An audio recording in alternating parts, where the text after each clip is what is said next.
மாண்புமிகு உறுப்பினர் அம்மன் அர்ஜுனன்.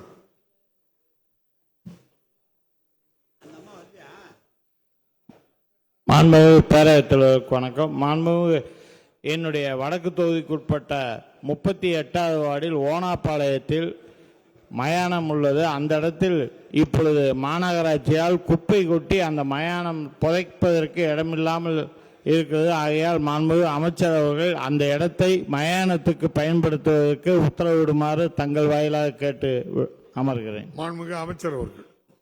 மாண்புமிகு பேரவைத் தலைவர் அவர்களே, மூல கல்விக்கு துளியும் தொடர்பு இல்லாமல் ஒரு செய்தியை சொல்கிறீர்கள்.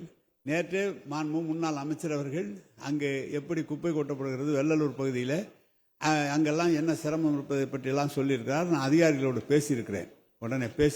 அதை எப்படி சரி செய்வது என்பது மாண்புமிகு உறுப்பினர் நேரில் சந்தித்த போது கூட இதை சொன்னீர்கள். அதிகாரிகளும் வந்திருக்கிறார், கலந்து பேசி அதை நல்ல முறையில் முடிவு செய்யும். மாண்புமிகு உறுப்பினர் அசோக்குமார். பேரவைத் தலைவருக்கு வணக்கம். கிருஷ்ணகிரி சட்டமன்ற தொகுதி காவேரிப்பட்டினம் பேரூராட்சி வார்டு எண் 11 கோட்டைத்தெருவில் பேரூராட்சிக்கு சொந்தமான 70 சென்ட் நிலம் உள்ளது. இங்கு நடைபாதையுடன் பூங்கா அமைத்து தர அமைச்சர் முன்வரார் என கேட்டு ஏற்கனவே 18 ஆண்டுகளுக்கு முன் அமைத்திருந்த பூங்கா மிகவும் சேதமடைந்துள்ளது. இந்த பூங்காவை சீர் செய்ய மாண்புமிகு அமைச்சர் முன்வரார் என தங்கள் வாயாலாக கேட்டு அமர்கிறேன். மாண்புமிகு அமைச்சர். மாண்புமிகு பேரவைத் தலைவர் அவர்களே, புதிய பூங்காக்களை உருவாக்குவதற்கு ஒரு சிரமம் இல்லை. நிச்சயமாக அந்த பகுதியிலே பூங்காக்கள் உருவாக்கலாம்.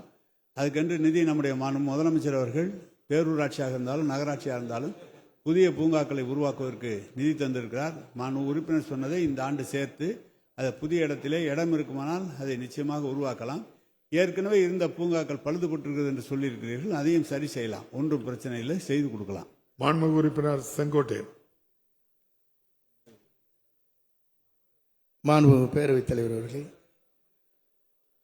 நம்பியூர் பேரூராட்சியில் கூடுதலாக தண்ணீர் வழங்க வேண்டிய சூழ்நிலை இருக்கின்ற காரணத்தின் அடிப்படையில் பவானி ஆற்றங்கரையிலிருந்து அது சுற்றுப்புறங்களில் இருக்கின்ற பல்வேறு கிராமங்கள் அதை ஒட்டி இருக்கிறது. ஏறத்தாழ 70,000 மக்கள் ஜனத்தொகை இருக்கின்ற இடத்தில் கூடுதலாக தண்ணீர் வழங்குவதற்கு அரசு முன்வருமா என்பதை உங்கள் மூலமாக அறிய விரும்புகிறேன். மாண்புமிகு அமைச்சர் அவர்கள். பேரவைத் தலைவர்களே, எந்த இடத்தில் சோர்ஸிலிருந்து எங்கு தண்ணீர் வருகிறது என்ற விவரம் நீங்கள் சொன்னால் கொஞ்சம் நல்லாக இருக்கும். அது பேச விநாயகன் 113 மாண்புமிகு கேட்டு இல்லையா கேள்வி? சோர்த்து பிறகு எழுதி கொடுத்துருக்கேன்.